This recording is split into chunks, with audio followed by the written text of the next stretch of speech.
most people review stuff. They also say this product the price is quite good. We've found pros and cons on this type of product. But overall, it's a supreme product and we are well recommend it. When you however want to know more details on this product, so read the reports of those who have already used it. Visit the product detail link in description for an item you wish to buy. Tap Add to Cart. When you've finished adding items to your cart, tap the shopping cart icon.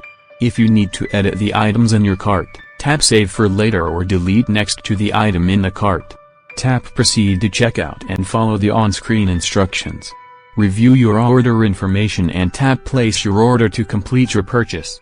You'll see an order confirmation screen when your purchase has been completed.